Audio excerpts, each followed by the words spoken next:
大家好，我是王元廷，我要背诵的是英文名著选。1. God Save the Queen, British National Anthem. God save our gracious Queen.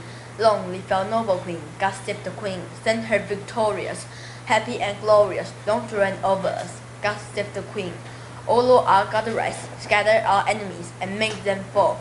Confound their knavish tricks, confuse their politics. On you our hopes we fix. God save the Queen. Not in this land alone, but by God's mercies known.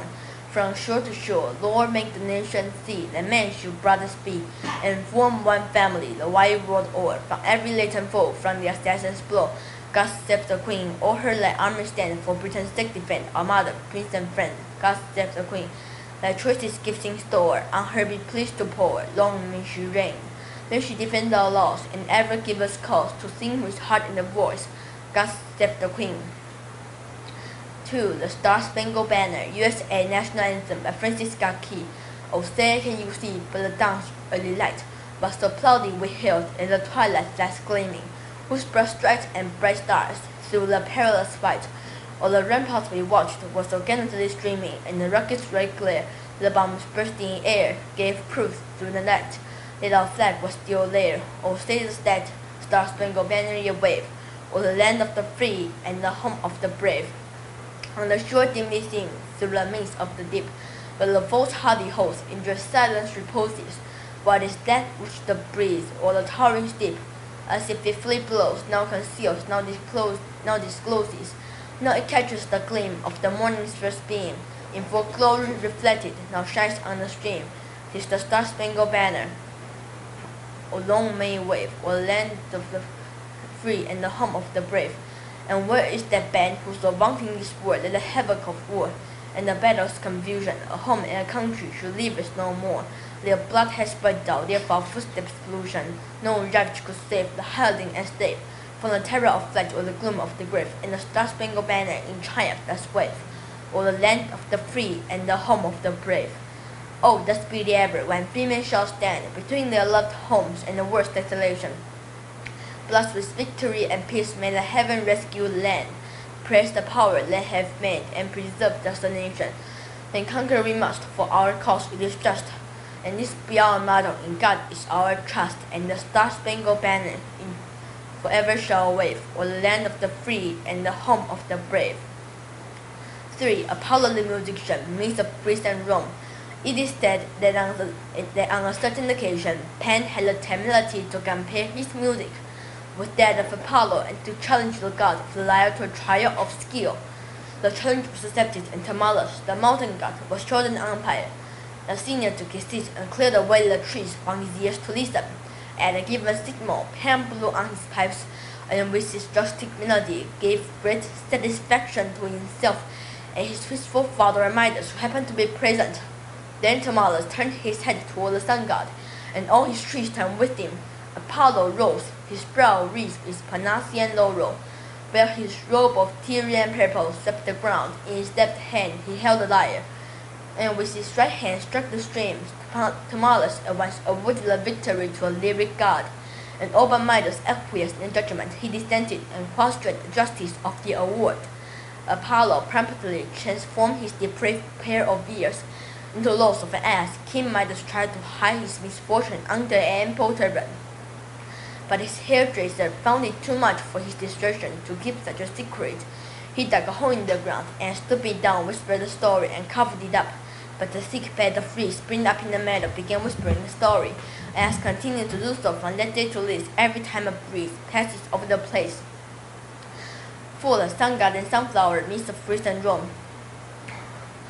Clyde was the water nymph, and in love with Apollo, who made her no return, so she pined away, sitting all day long upon the cold ground, with her unbound tresses streaming over her shoulders. Not day she sat and tasted neither food nor drink. Her own tears and the chilly dew her only food. She gazed on the sun when he rose, and as it passed through his daily course to his setting, she saw no other object. Her face turned constantly on him. At last they set her limbs rooted in the ground. Her face became a flower, which turns on its stem so as always to face the sun throughout its daily course, for it returns to let stand, a feeling of the nymph by whom it sprang.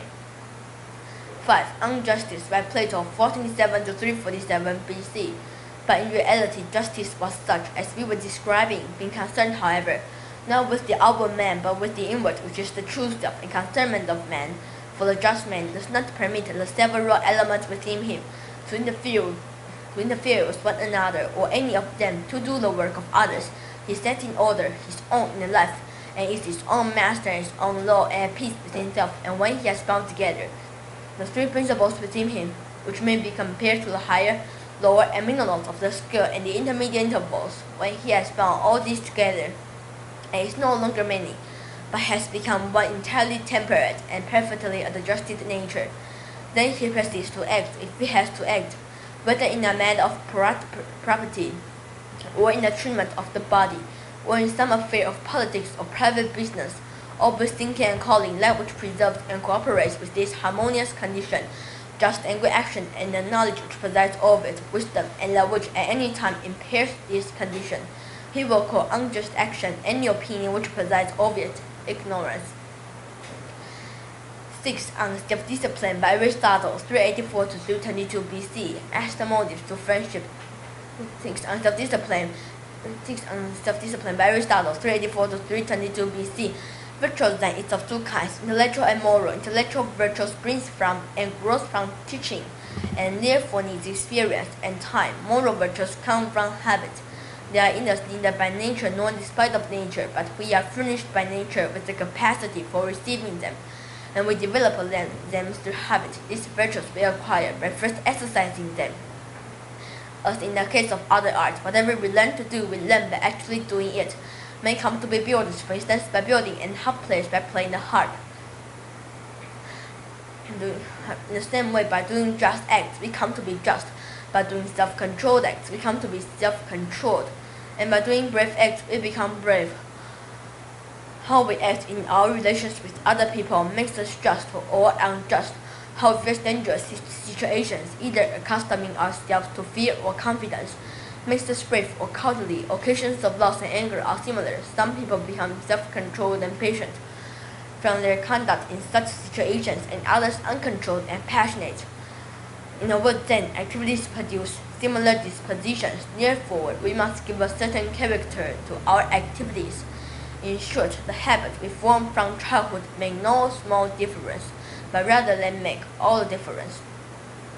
Moral virtue is the mean that lies between two vices, one of excess and the other of deficiency, and the aims and hitting the mean both in feelings and actions.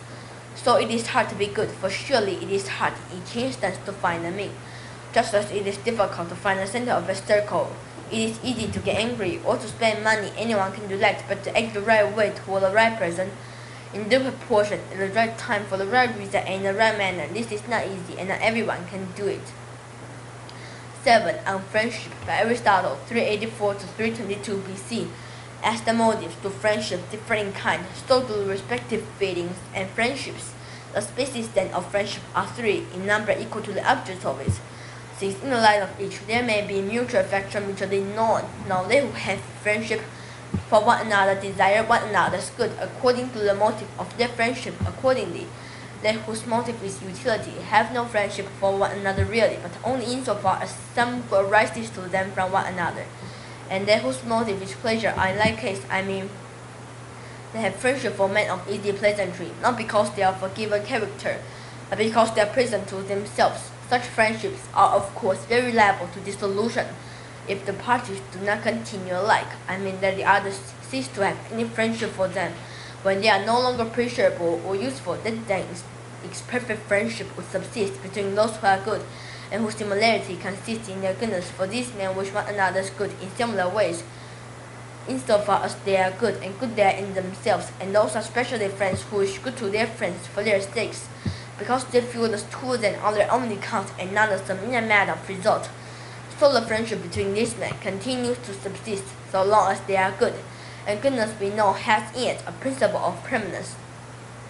Rare it is probable friendship of this kind will be, because men of this kind are rare. Besides all requisite qualifications being presupposed, there is further required time and intimacy, for as the proverb says, men cannot know one another till they have eaten the requisite quantity of salt together. Nor can they in fact admit one another to intimacy, much less be friends till a chance appear to the other, and being proved to be a fit objects of friendship, and mutually known to be they who speedily commence an interchange of friendly actions may be said to wish to be friends, but they are not so unless they are also proper objects of friendship, and mutually known to be such, that is to say, a desire for friendship may arise quickly, but not friendship itself. 8. Of Study by Francis Bacon, 1561 to 1626. Studies serve for delight, for ornament, and for ability. Their chief use for delight is in prevalence and retiring.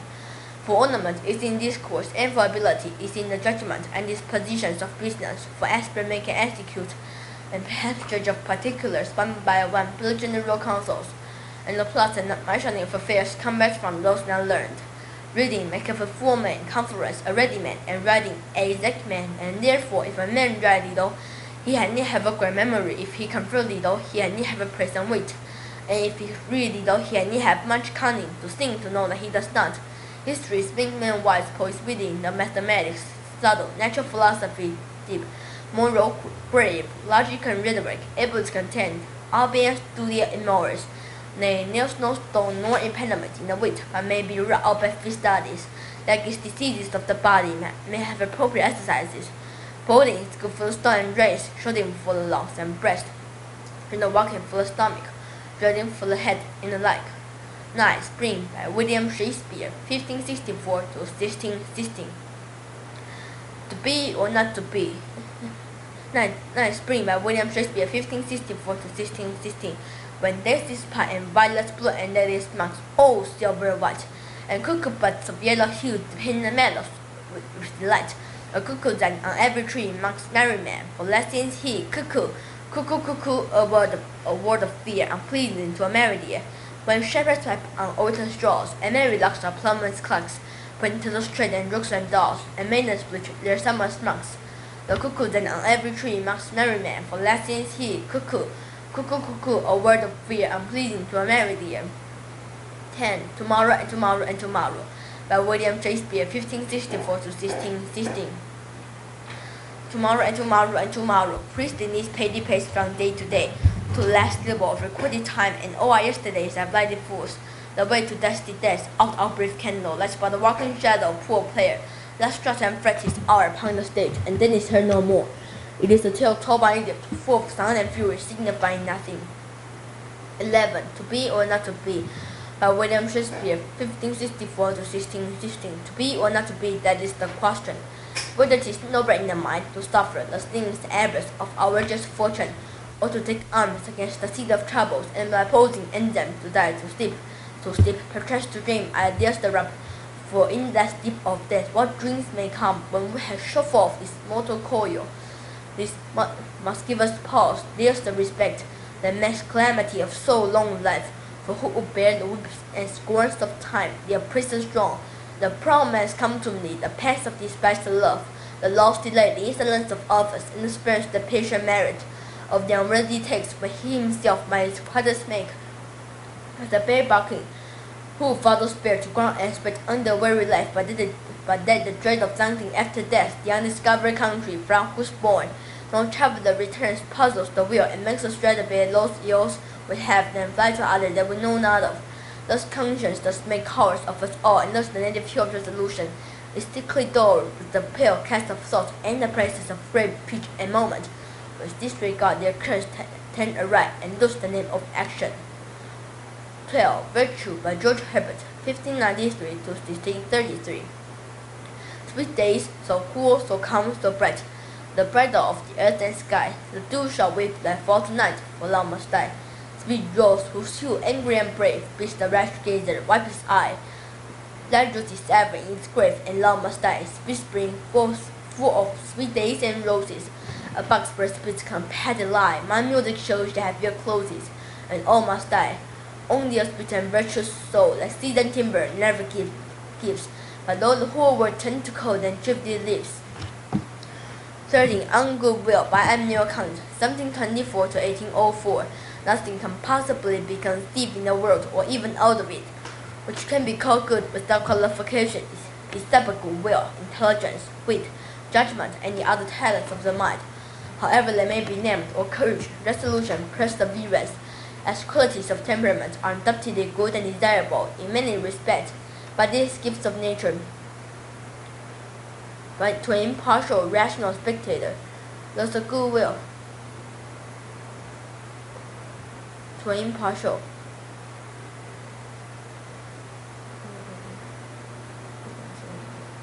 certain ungoodwill by mere comes 1724 to 1804.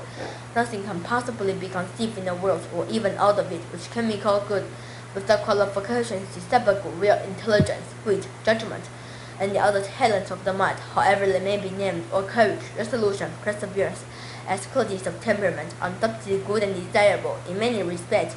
But these gifts of nature, we have petitioned for redress.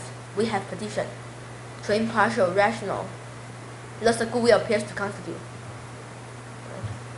Certain ungoodwill by mere comes 1724 to 1804. Nothing can possibly be conceived. Certain ungoodwill by mere comes 1724 to 1804.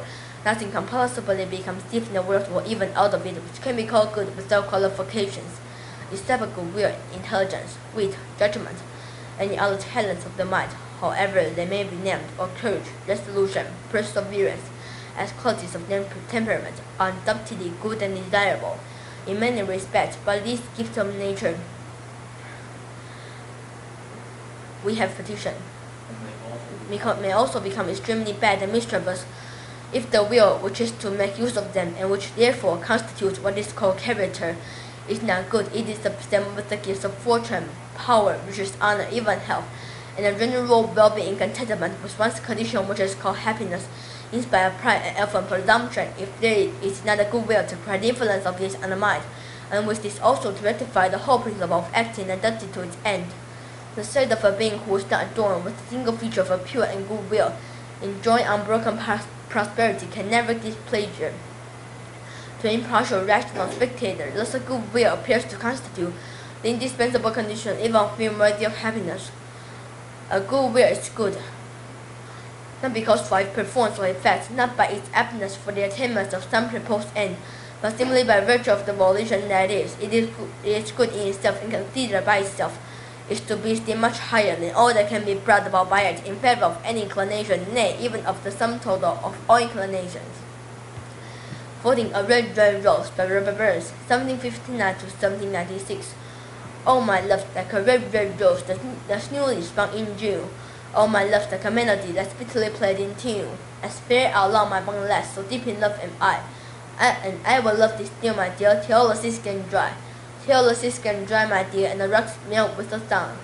I will love thee still, my dear, but the sense of life shall run, and fare thee well, my only love, and fare thee while a while, and I will come again, my love, though it were 10,000 miles. 15. The Declaration of Independence, 1776. When in the course of human events it becomes necessary for one people to dissolve the political bands which have connected them with another, and to assume among the parts of the earth the separate and equal station to which the laws of nature and of nature's God entitle them, a decent respect to the opinions of mankind requires that they should declare the causes which impel them to separation. We hold this truth to be self-evident that all men are created equal, that they are endowed by their Creator with certain unalienable rights, that among these are life, liberty, and the pursuit of happiness. That to secure these rights, governments are instituted among men, deriving their just powers from the consent of the governed. That whenever any form of government becomes destructive of these ends, it is the right of the people. It is the right of the people to make and to alter their constitutions, to alter or to abolish it, and to institute new government. Lay its foundation to alter or to abolish it, and to institute new government. Lay its foundation on such principles and organizing its powers in such form as to them shall seem most likely to affect their safety happiness. Prudence indeed will dictate that governments long established should not be changed for light and transient causes, and accordingly all experience has shown that mankind are more disposed to suffer, while evils are sufferable, than to rid themselves by abolishing the forms to which they are accustomed. But when a long train of abuses and usurpations pursue invariably the same object, evinces a design to reduce them under absolute despotism, it is their right, it is their duty to throw off such government, and to provide new guards for their future security, such as being the patient sufferance of these colonies, and such as now the necessity which constrains them to alter their former systems of government. with the sense of government, but by a long trend, we have petitioned the sense of government. A history of the present Kingdom of Great Britain is a history of repeated injuries and usurpations, all having indirect object to establishment of an absolute tyranny over the state. To prove this, that facts be submitted to a candid world in every stage of these operations. We have petitioned for redress in the most humble terms. Our repeated petitions have been answered only by repeated injury. A prince whose character is thus marked by every act which may define a tyrant is unfit to be the ruler of a free people. Nor have we been wanting in attention to our British brethren. We have warned them from time to time of attempts by the legislature to extend an unwarrantable jurisdiction over us. We have reminded them of the circumstances of our emigration and settlement here. We have appealed to their native justice and magnanimity, and we have conjured them by the ties of our common kindred to disavow these usurpations, which will inevitably interrupt our connections in correspondence. They too have been deaf to the voice of justice and of consanguinity. We must therefore acquiesce in the necessity which denounces our separation, and hold them as we hold the restive mankind in a meeting war. In peace, friends, we therefore, the representatives of the United States of America, in General Congress assembled, appealing to the Supreme Judge of the world for the rectitude of our intentions, do in the name and by the authority of the good people of these colonies, solemnly publish and declare that these united colonies are, and of right ought to be, free and independent states. That they are absolved from all allegiance to the British crown, and the all political connection between them and the state of Great Britain is a history of repeated injury, is and ought to be totally dissolved, and that as free and independent states that have full power to levy war, conclude peace, contract alliances to establish commerce, and to do all other acts and things which independent states may of right do, and for the support of this declaration, with the firm reliance on the protection which divine providence, we mutually pledge to each other our lives, our fortunes, and our sacred honor.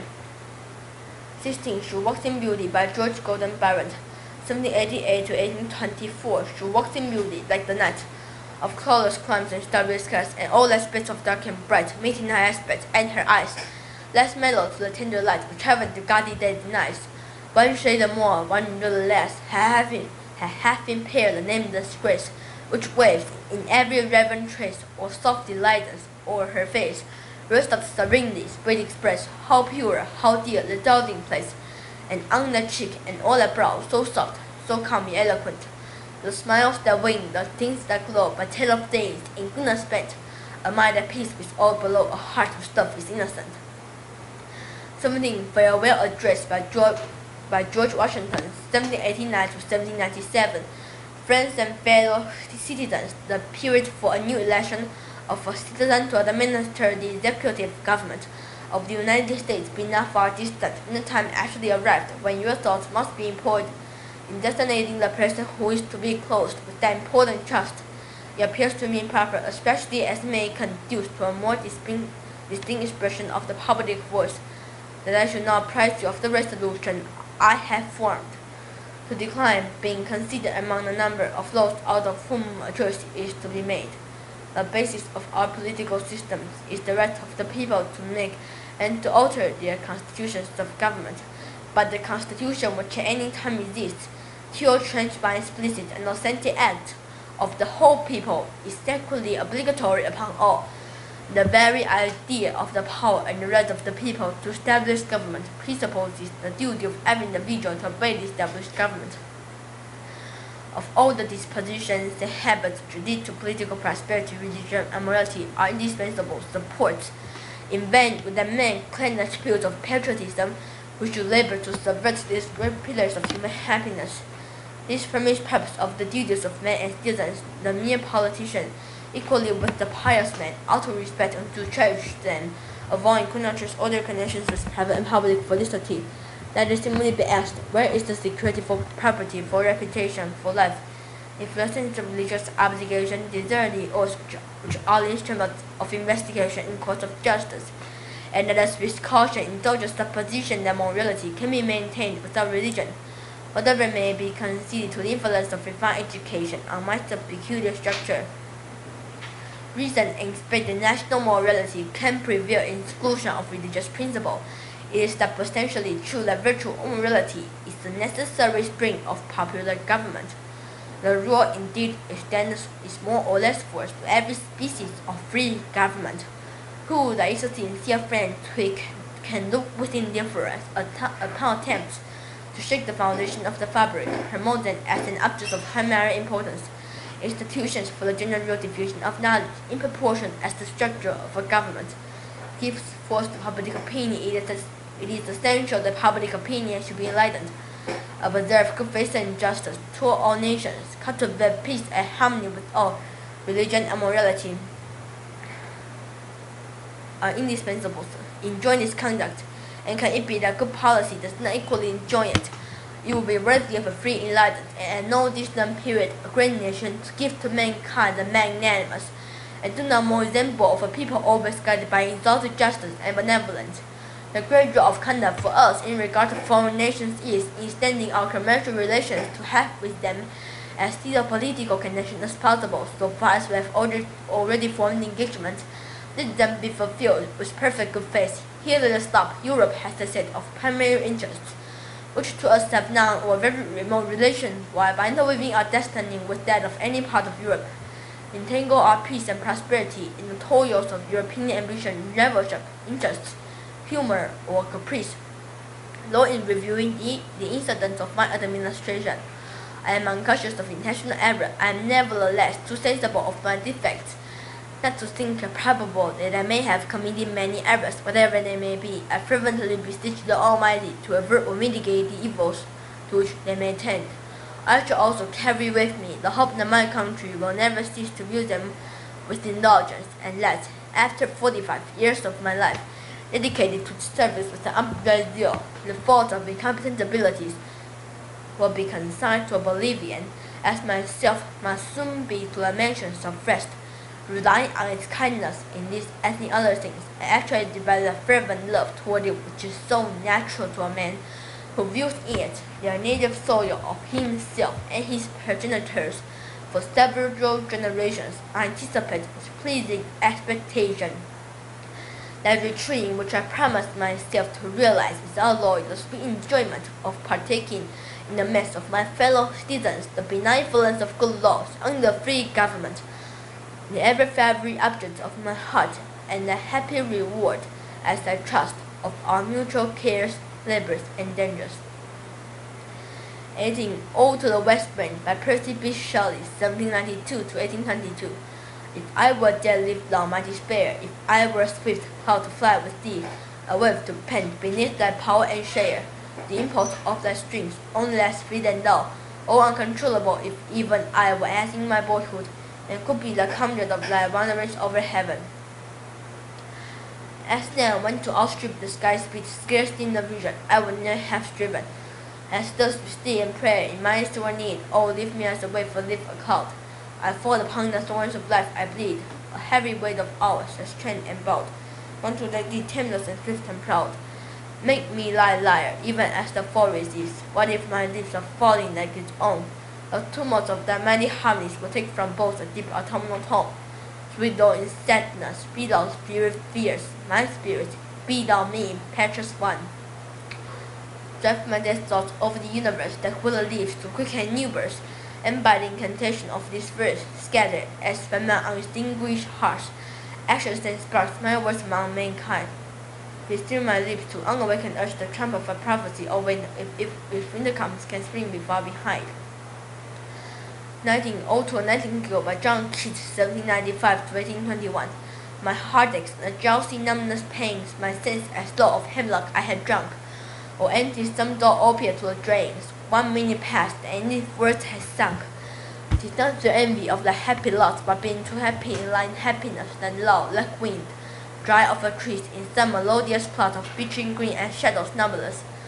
Thickness of summer in full 30 years, all for drought of vintage, that have been cooled a long age in a deep delved earth, testing of flora, and the country green, dance and provincial song, and sunburnt mirth, O for a beaker, full of the warm sauce, full of the true, the blush for hypocrisy, with speed bubbles winking at the brim and purple stench mouths, that I might drink and leave the world unseen, and wish to fade away into the forest dim. Fade far away, dissolve and quite forget what long among the leaves has never known. The weariness, the fever, and the fret, here will man sit and here children grow, where palsy shakes of fields that last grey hairs, where youth grows pale and spectre sing and dies, where but to think is to be full of sorrow and laden eye despairs, where beauty cannot keep her lustrous eyes, or new love hide them beyond tomorrow. Away, away, for I will fly to thee, not sure arted by Bacchus and his powers, but on the viewless wings of poesy, lo the dull brim perplexes and retards. Already with thee tender is the night, and happily the queen moon is on her thorn, clustered around by all her starry face, but here there is no light. Safe off from heaven is which the breezes blown. Through verdurous glooms and winding mossy ways, I cannot see what flowers are at my feet. Darkling I listen, and for I have been half in love with each for theirs, call his soft names many a meal. Away, away, for I will fly to thee. Away, away, for I will fly to thee, naturally arted by Bacchus and his powers, but on the viewless wings of poesy, lo the dull brim perplexes and retards. Already with thee, tender is the night. Already with thee, tender is the night. I cannot see what flowers. Tender is the night. I have been half in love with each for days. I have been half. Away, away, for I will fly to thee, naturally arted by Bacchus and his powers, but on the viewless wings of poesy, lo the dull brim perplexes and retards. Already with thee, tender is the night. And happily the queen moon is on her throne, clustered around by all her starry face, but here there is no light. Safe but from heaven is which the breezes blown. Through verdurous glooms and winding mossy ways, I cannot see what flowers are at my feet. Now what soft incense hangs upon the boughs, but in embalmed darkness gasps each sweet, wherewith the seasonable months and dells, the grass desiccates and the fruit tree wild. The coming monks rose, were hostile in the pastoral eglantine, fast fading violets covered up in leaves, and mid-May's eldest child, a coming month's rose, full of dewy wine, the murmurous honk of flies on summer eves. Darkling I listen, and for many a time I have been half in love with each for this, call his soft names in many a muse rhyme, to take into the air my quiet breath. No more than ever since enriched to die, to seize upon the midnight with no pain, while thou art pouring forth thy soul abroad in such an ecstasy. Still wouldst thou sing, and I have ears in vain, to thy high requiem become a thought. Thou wast not born for death's immortal bird, nor 100 generations tread thee down. The voice I hear this passing night was heard in ancient days by emperor and clown. Perhaps the self-same song that found the path through the sad heart of Ruth's maiden sick for home. She stood in tears amid the alien corn. The same that oft times hath charmed magic casement, opening on the foam of perilous seas in fairylands forlorn, forlorn. The very word is like a bell to toll me back from thee to my soul's self. Adieu, the frenzy cannot choose so well as she's trying to do, the silvering elf. Adieu, adieu, my plaintive anthem fades past the near meadows of the still strand, up the hillside, and now 'tis very deep. In the nest of valley glades, where the vision or waking dream flashed the music to I awake or sleep. 20. I remember by Thomas Hood, 1799 to 1821, 1845. I remember the house where I was born, the little window where the sun can peep in and more. He never came a wink too soon, nor brought too long a day, but not often wished the night had borne my breath away. I remember the roses red and white, the violets and the lily cups, those flowers made of light, the lilacs where the robin built, and where my brother sat, the laburnum on his birthday, the trees living yet. I remember where I was used to swing, and thought the air must rush as fresh to swallows on the wing. My spirit flew in feathers then that is so heavy now, and summer pools could hardly cool the fever on my brow. I remember the fir trees dark and high. I used to think their slender tops were close against the sky. It was a childish ignorance, but now 'tis little joy to know I am further off from heaven than when I was a boy. 21. Sonnet from the Portuguese. 14. By Elizabeth Barry Browning, 1806 to 1861. If thou must love me, let it be for naught except for love's sake only. Do not say I love her for her smile, her look, her way of speaking gently for trick of thought. The falls in well with mind, and certes but a sense of pleasant eve on such a day. For these things in themselves beloved may be changed, or changed for thee, and love so raw. Maybe unrest, so need love me, for thy own dear pity wiping my cheeks dry. A creature might forget to weep who bore the comfort long, and lose the love dear by. But love me for love's sake, that evermore thou mayest love on through love's eternity. 22. A Psalm of Life by Henry Wadsworth Longfellow, 1806 to 1809 to 1882. Tell me not in mournful numbers, life is but an empty dream, full of stories that there's numbers, and things are not what they seem. Life is real, life is earnest, and the grave is not its goal. Thus thou art to death returnest, was not spoken of the soul. Not enjoyment and not sorrow is our destined end or way, but to act that leads tomorrow finds us farther than today.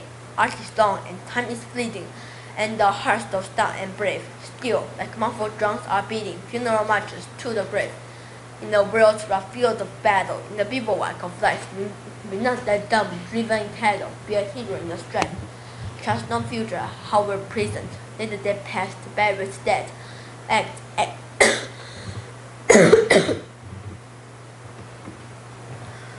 act in the living present, heart within and God ahead.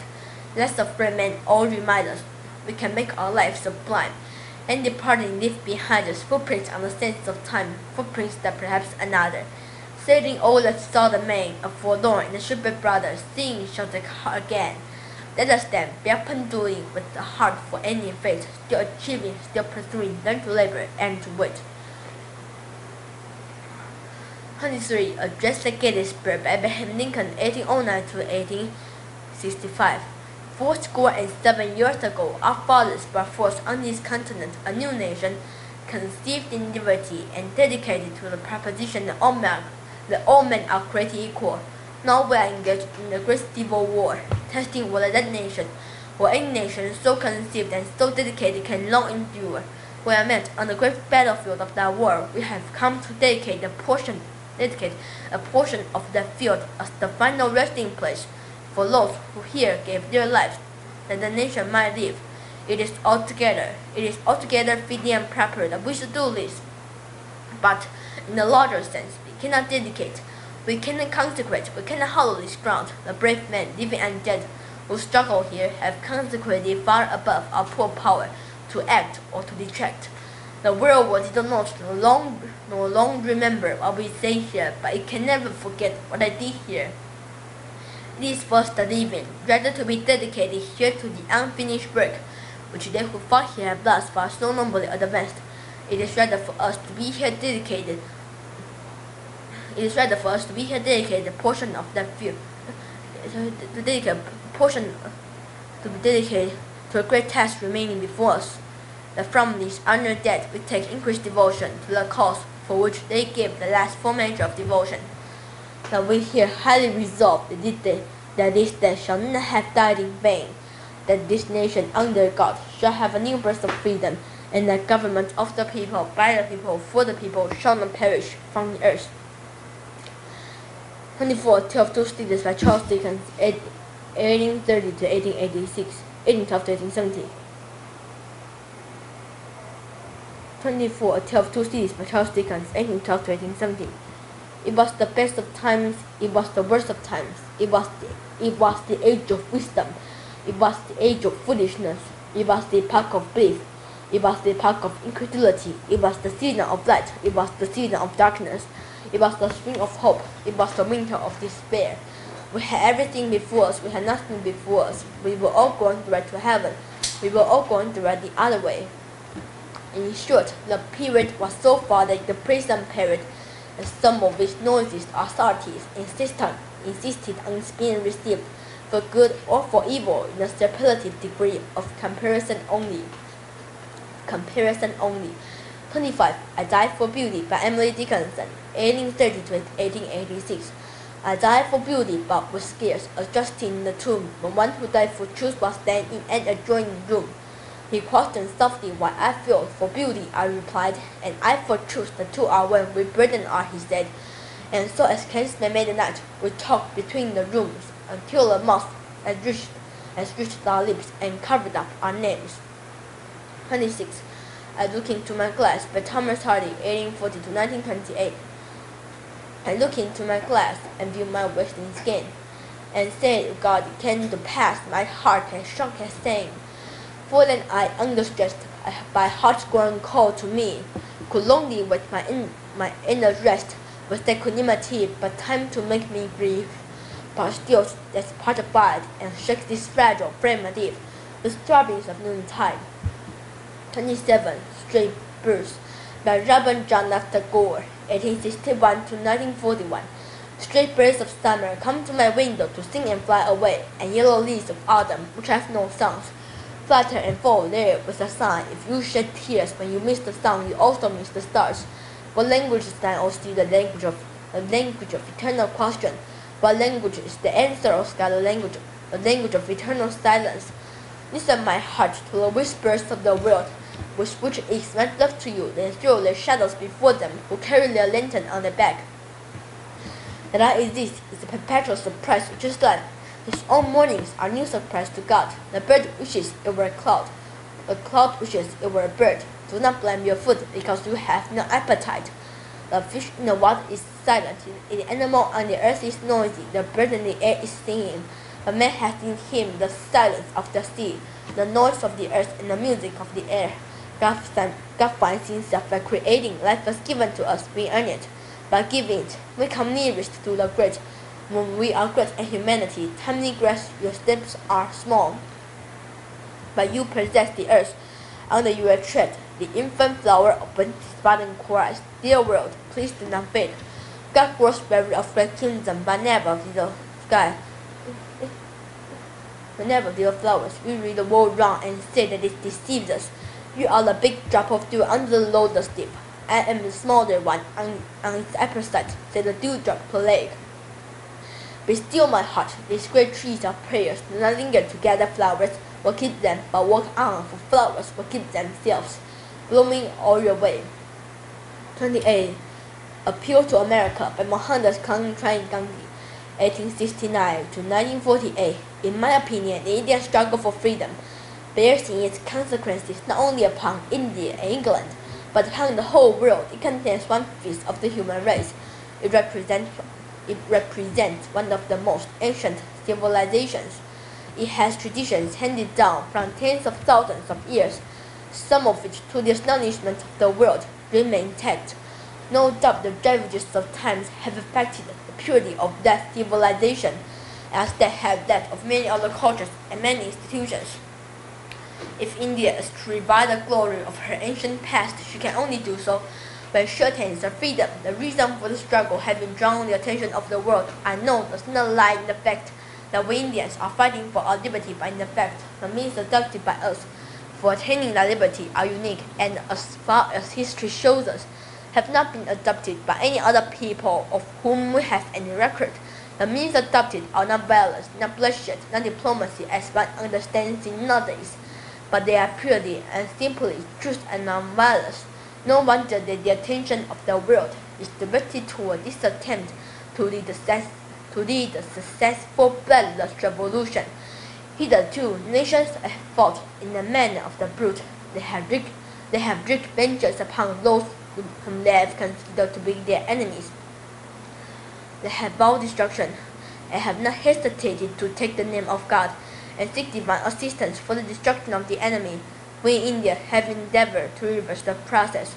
We feel that the law that governs procreation is not the law that should guide the human race. That law is inconsistent with human dignity. I personally would wait, if need be, for ages rather than seek to attain the freedom of my countries through bloody means. I feel in the innermost of my heart, after a political experience extending over an unbroken period of close upon 35 years, that the world is sick unto death of blood spilling. The world is seeking a way out. And I flatter myself with the belief that perhaps it will be the privilege of the ancient lands of India to show the way out to the hungering world. 29. Chinese and Western civilization contrasted by Bertrand Russell, 1872 to 1917. There is at present in China a close contact between our civilization and that which is native to the Celestial Empire. It is still a doubtful question whether this contact will breed a new civilization better than either of its parents, or whether it will merely destroy the native culture and replace it by that of America. Contact between different civilizations have often in the past proved to be landmarks in human progress. Christian from Egypt, Rome from Greece, the Arabs from the Roman Empire, medieval Europe from the Arabs, and Renaissance Europe from the Byzantines. In many of these cases, the pupils proved better than their masters. In the case of China, if we regard the Chinese as the pupils, this may be the case again. In fact, we have quite as much to learn from them as they from us, but there is far less chance of our learning it. If I treat the Chinese as our pupils, rather than vice versa, it is only because I fear we, unteachable Western Europe and America, have a practically homogeneous mental life, which I should trace to three sources. 1. Greek culture. 2. Jewish religion and ethics. 3. Modern industrialism, which itself is an outcome of modern science. We may take Plato, the Old Testament, and Galileo as representing these three elements, which have remained singularly separable down to the present day, from which we derive literature and the arts, philosophy, and pure mathematics. Also, the more urbane portions of our social outlook. From the Jews we derive fanatical belief, which is French called faith more fervent, with the conception of sin, religious intolerance, and some part of our nationalism. From science as applied industrialism, we derive power and a sense of power, the belief that we are as gods, and may justly be the arbiters of life and death for unscientific races. We derive also the empirical method by which almost all real knowledge has been acquired. These three elements, I think, account for most of our mentality. When I went to China, I went to teach, but every day that I stayed, I saw less of what I had to teach them and more of what I had to learn from them. Among Europeans who had lived a long time in China, I found this attitude not common, but among those who stay is short, or who go only to make money, it is sadly rare. It is rare because the Chinese do not excel in the things really value, military prowess and industrial enterprise, but those who value wisdom or beauty, or even the simple enjoyments of life, will find more of these things in China in the distracted and turbulent West, and will be happy to live with such things are valued. I wish I could hope that China, in return for all scientific knowledge, may give us something of her large tolerance and contemplative peace of mind.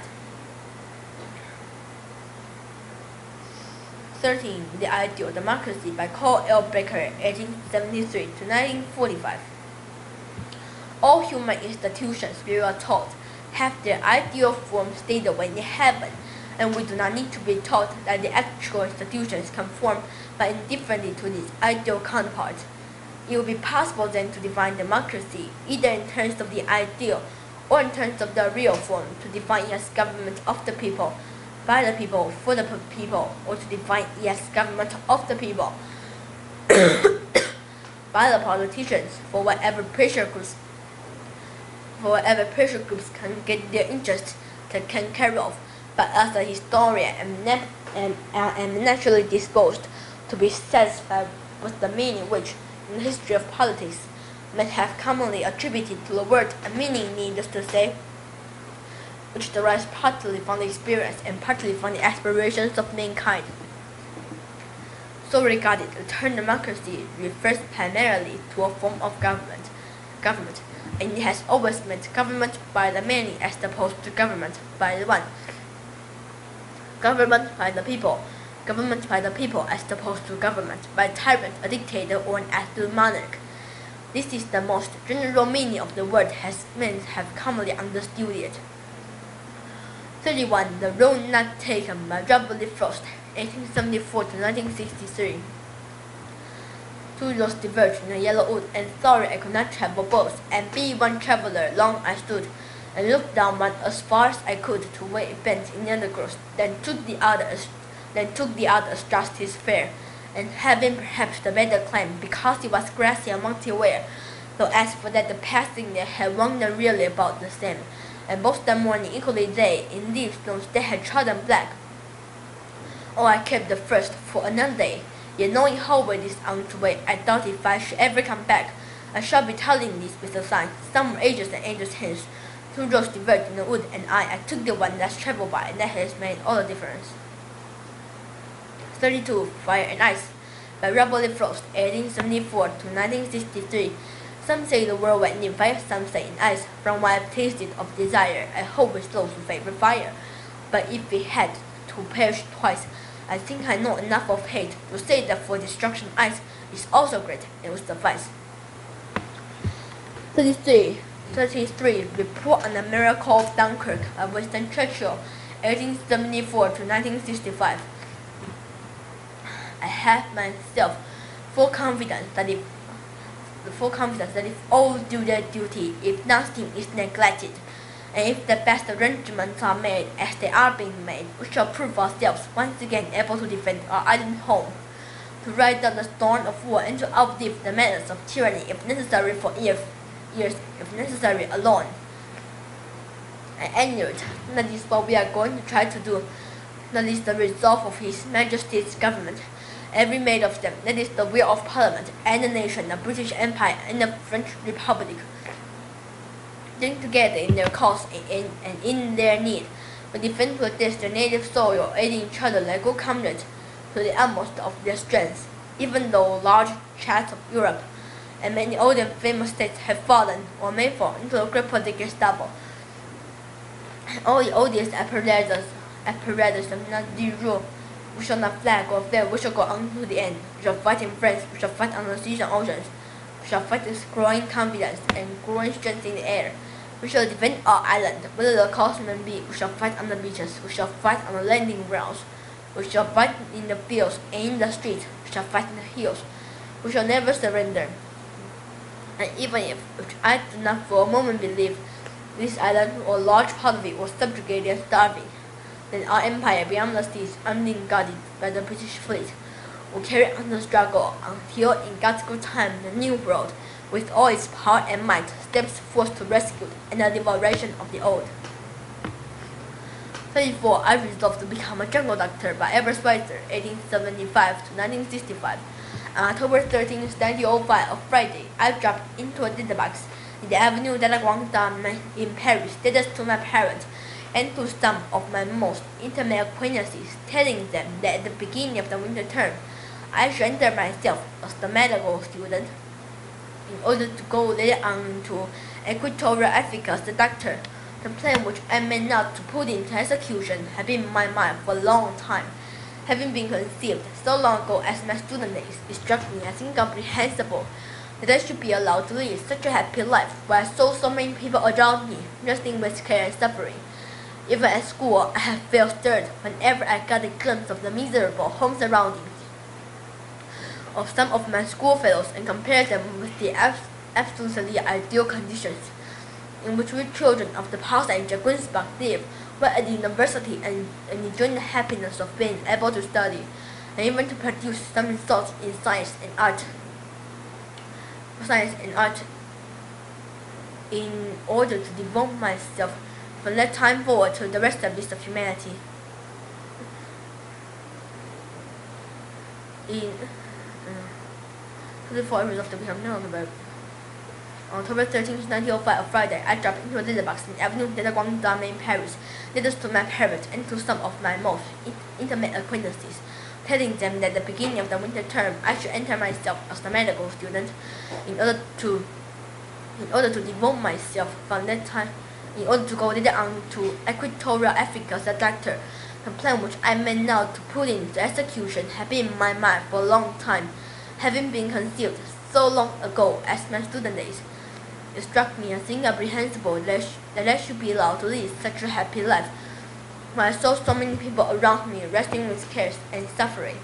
Even at school, I have felt stirred whenever I got a glimpse of the miserable home surroundings of some of my school fellows in comparison with the absolutely ideal conditions in which we children of the parsonage at Greensburg live, were at university and enjoy the happiness of being able to study, and even to produce some results in science and art.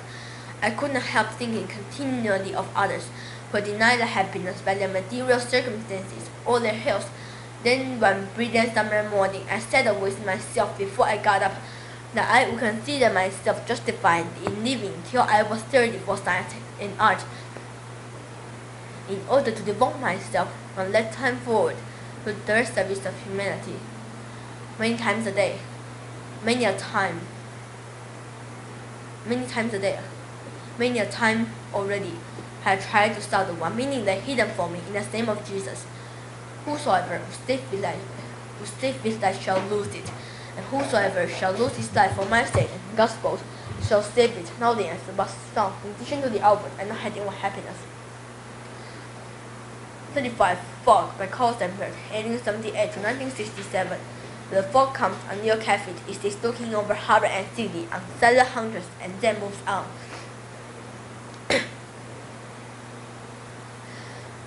36. The Decline of the West by Oswald Spengler, 1880 to 1968. 36. The Decline of the West by Oswald Spengler, 1880 to 1936.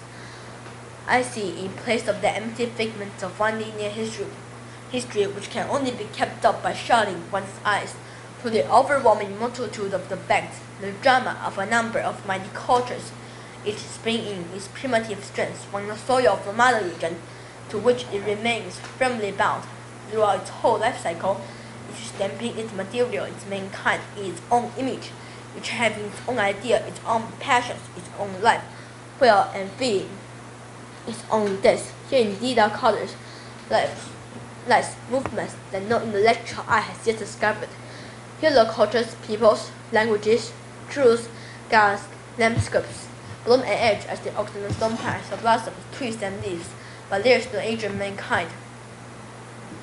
Each culture has its own new possibilities of self-expression which arise, ripen, decay, and never return.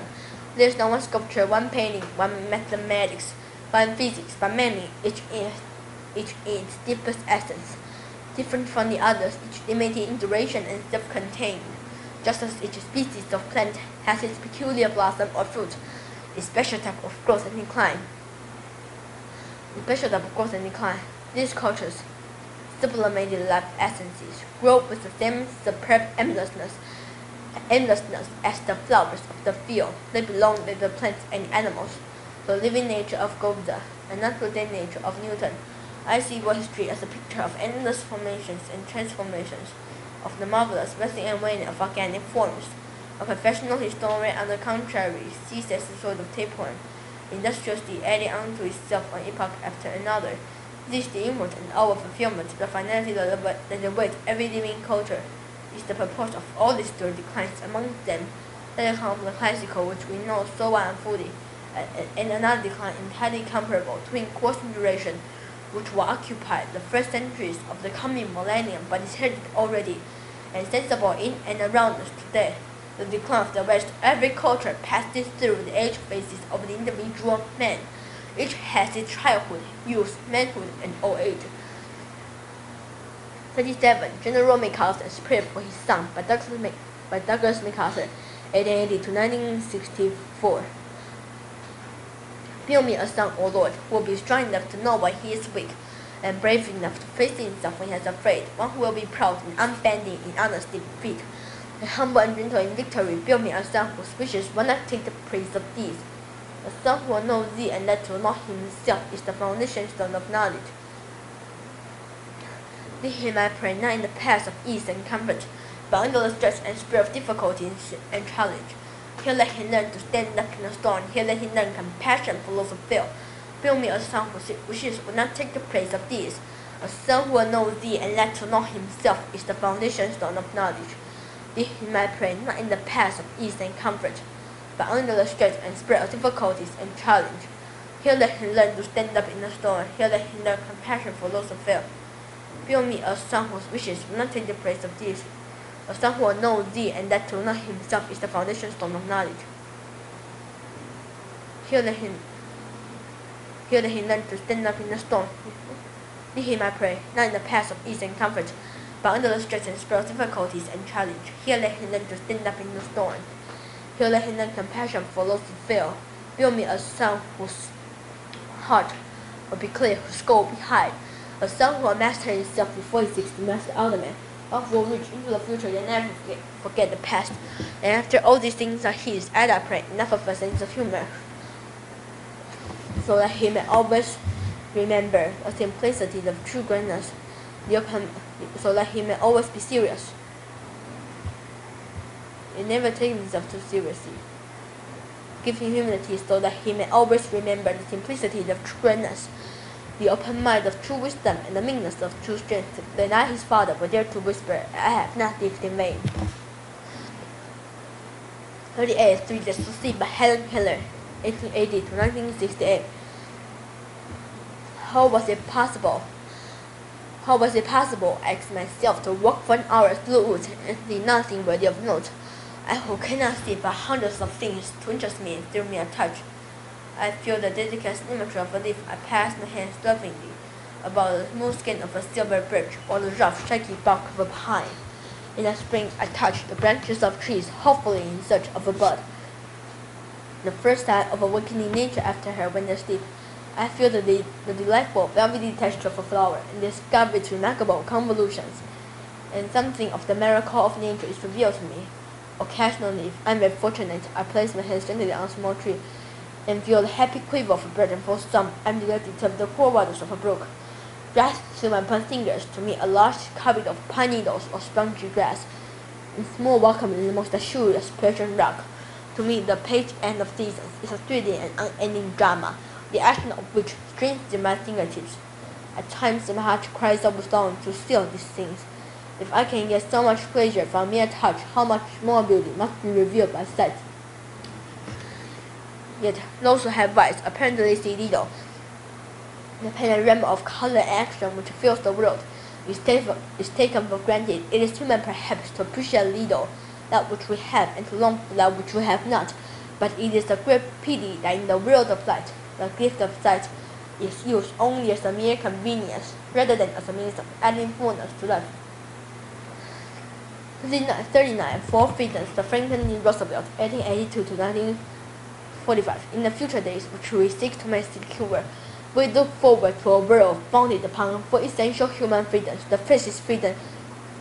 The third is freedom of speech and expression everywhere in the world.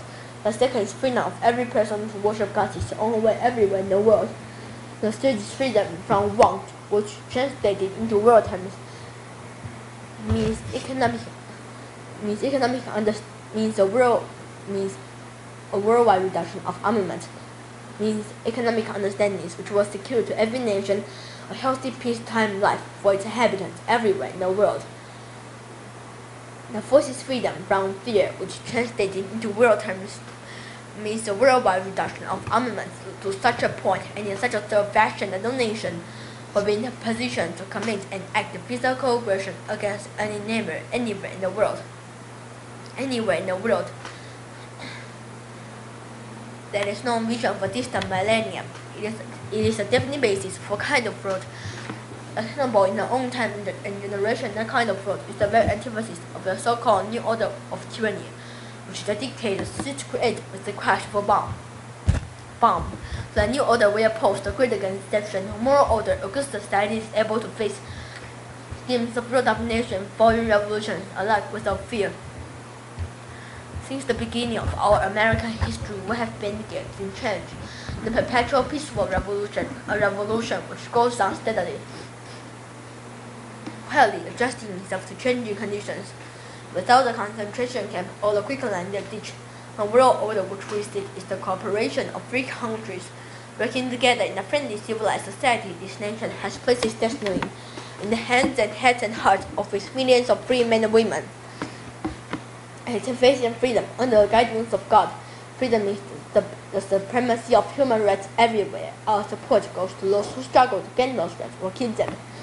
Our strength is in our unity of purpose. To let high come them, there can be no aim, save victory.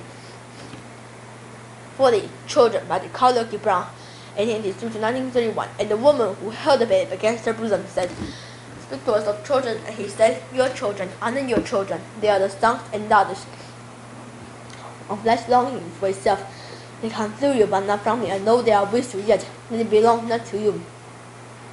You may give them your love, but not your souls, for they have their own souls. You may house their bodies, but not their souls, for their souls not dwell in the house of tomorrow, which you cannot visit, not even in your dreams. You must strive to be like them, but think not to make them like you. Life goes not backward nor terrors with yesterday. You are the balls from which your children, steam arrows are sent forth. The archer sees the mark upon the path of the infinite, and he bends you with his might, that his arrows may go swift and far. Let your bending in the archer's hand be for gladness, for even as he loves the air that flies, so he loves also the bow that is stable. 41. I Believe by Albert Einstein, 1899 to 1951. 41. I Believe by Albert Einstein, 1899 to 1961. 55. 1899 to 1955. Strangest our situation here upon earth, each of us comes for sure visit, not knowing why, yet sometimes seeming to divine a purpose from the standpoint of daily life. However, there is one thing we do know, that many for the sake of ornament above all, for those upon whose mind and well-being our own happiness depends, and also for the countless unknown souls with whose fate were connected by a bond of sympathy. Many times a day, I realize how much my own outer and inner life is built upon the labors of my fellow men, both living and dead, and how earnestly I must exert myself in order to give in return, as such as I have received. My peace of mind is often troubled by the depressing sense that I have borrowed heavily from the work of other men. I do not believe we have any freedom at all in the philosophical sense, for we act not only under external compulsion but also by necessity. Schopenhauer saying, "A man can surely do what he wills to do, but he cannot determine what he wills," impresses upon me and has always consoled me when I have illness or suffer life's hardships. This conviction is a perpetual breed of tolerance which does not allow us to take ourselves or others too seriously. It makes rather for sense of humor to ponder interminably of the reason for one's own existence, or the meaning of life in general seems to me from an objective point of view to be sheer folly, and yet everyone holds certain ideals by which he guides his aspiration and his judgment. The ideals which have always shone before me and filled me with the joy of living are goodness, beauty, and truth. To make a goal of comfort or happiness has never appealed to me. A system of asses built on this basis would be sufficient only for a herd of cattle. The most beautiful thing we can experience is the mysterious. It is the source of all true art and science. He to whom the most is a stranger, who can no longer pass to one stand and stand in art is as good as dead. His eyes are closed. In fact, the mystery of life, coupled with fear, has also given rise to religion. To know that what is impenetrable to us really exists, manifesting itself as the highest wisdom and the most radiant beauty which the dull faculties can comprehend only in their most primitive forms. This knowledge, this feeling is at the center of true religiousness. In this sense only, I belong in the ranks of devout religious men.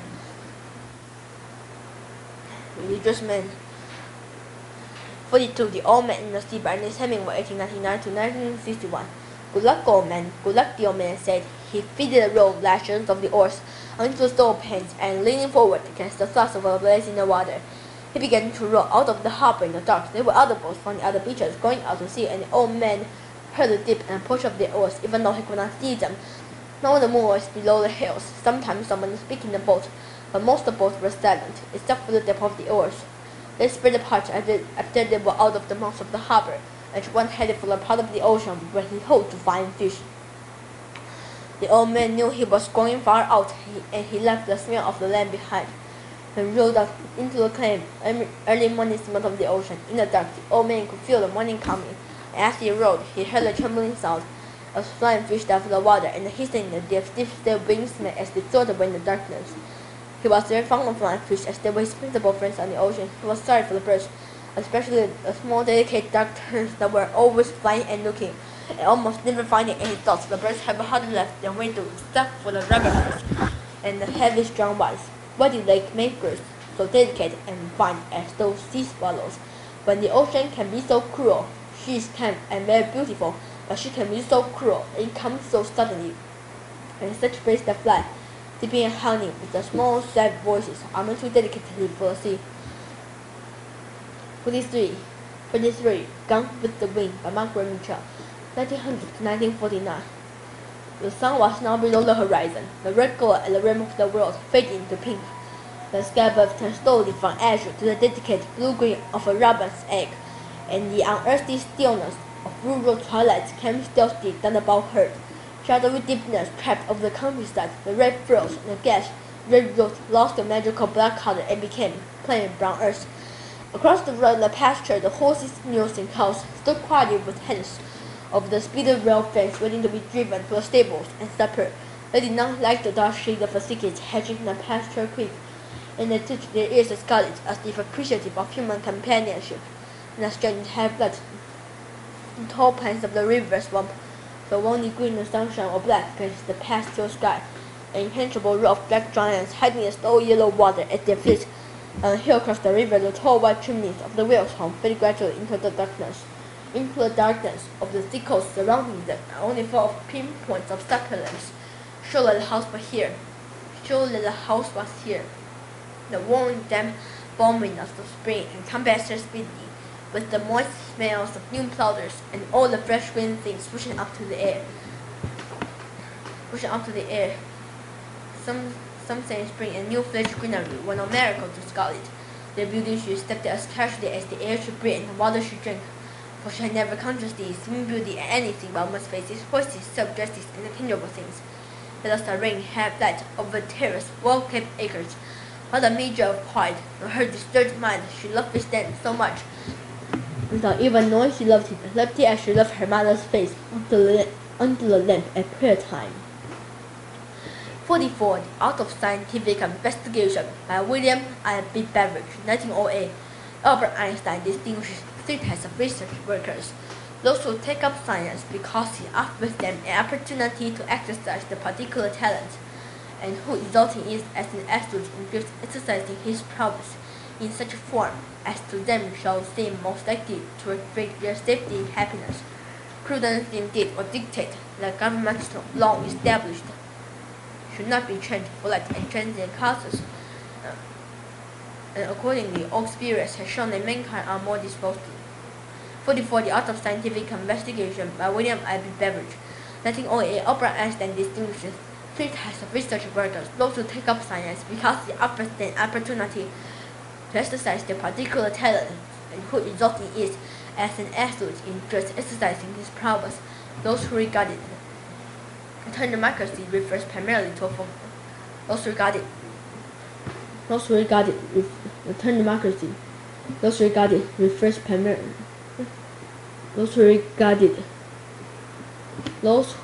it as a means of livelihood, and who but for circumstances might have become successful businessmen, and that's the true devotees who are rare, but make an contribution to knowledge out of proportion to their numbers.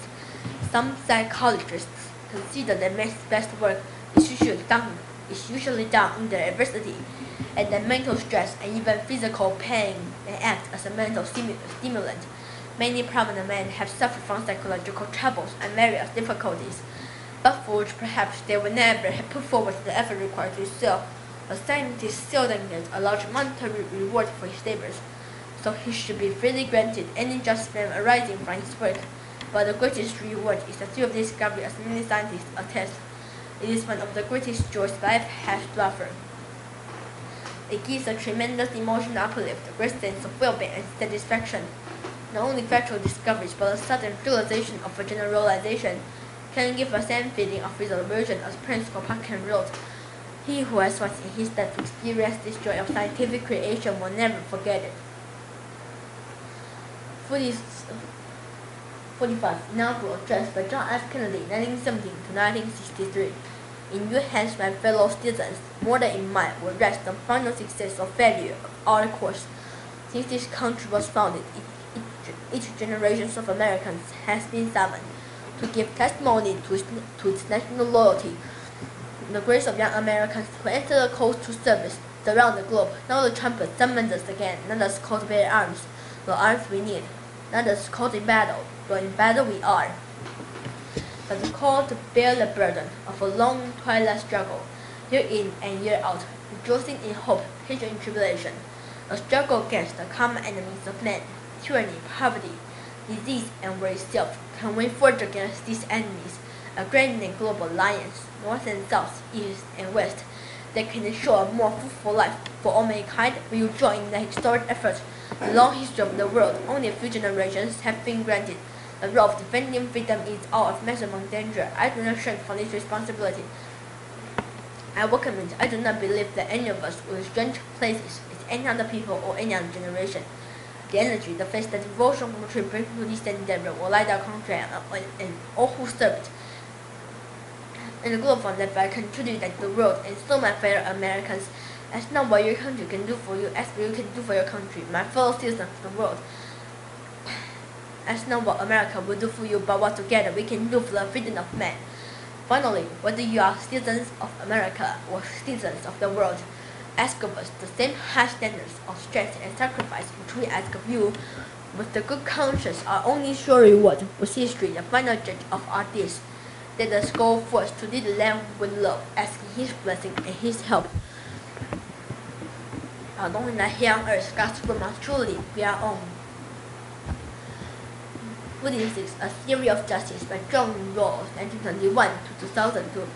Justice is the first virtue of social institutions, as truth is of systems of thought.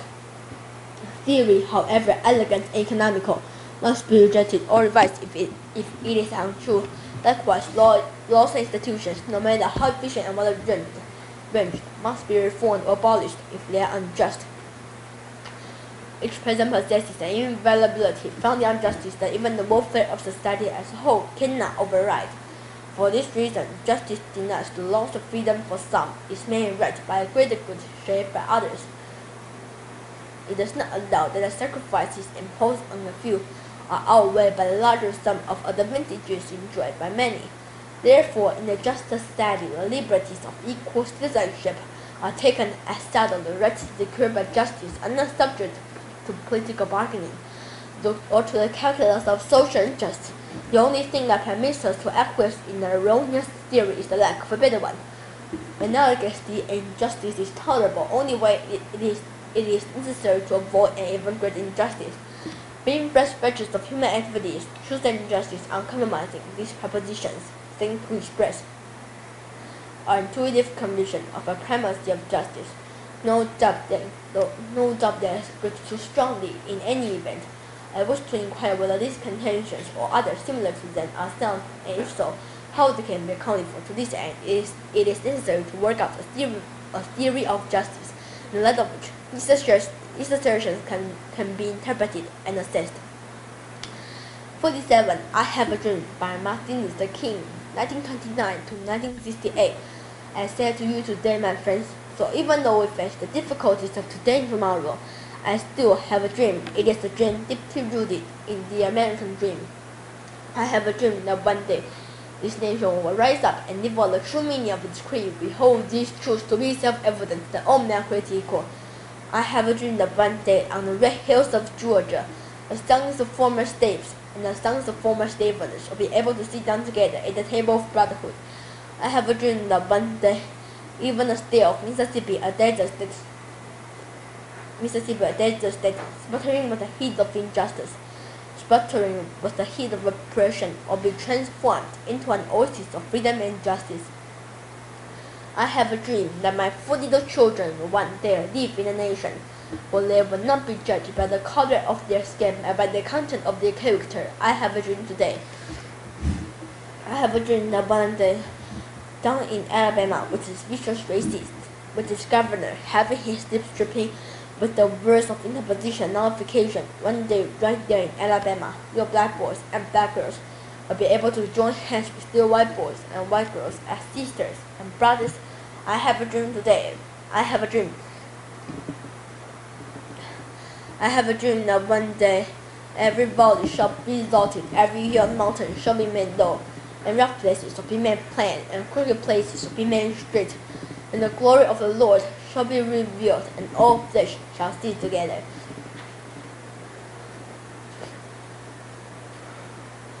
For the Air, Jonathan Livingston Sequel by Richard Buck, 1936. It was morning, and the new sun sparkled gold across the ripples of a gentle sea.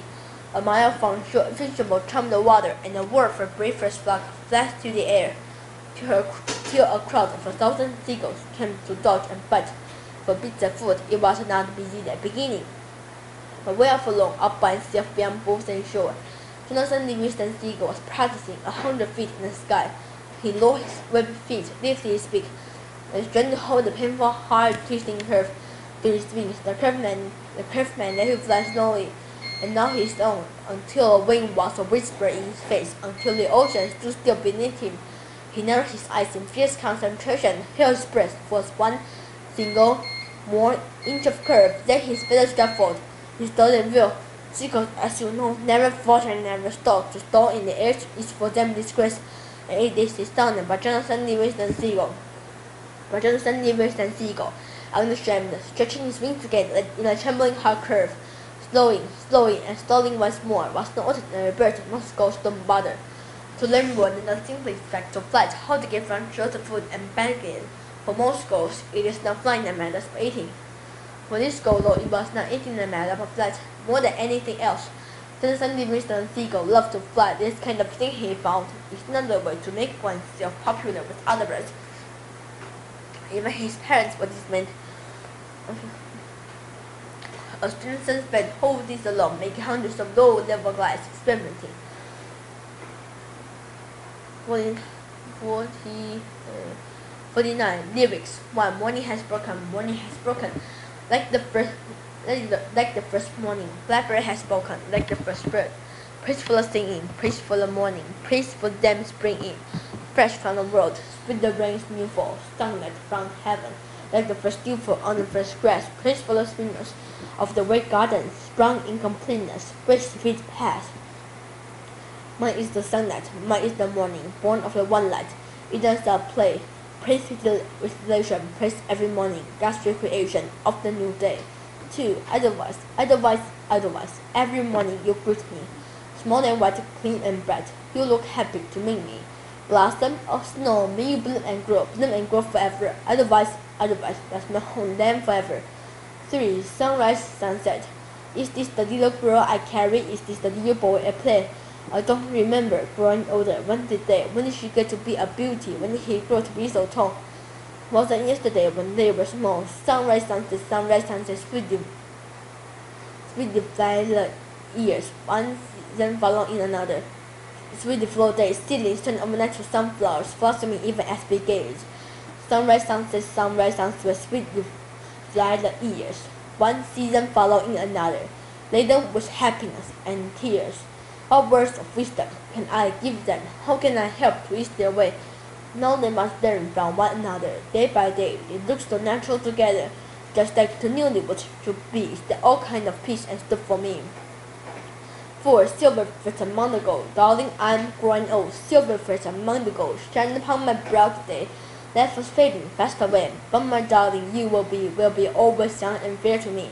Yes, my darling, you will be always young and fair to me.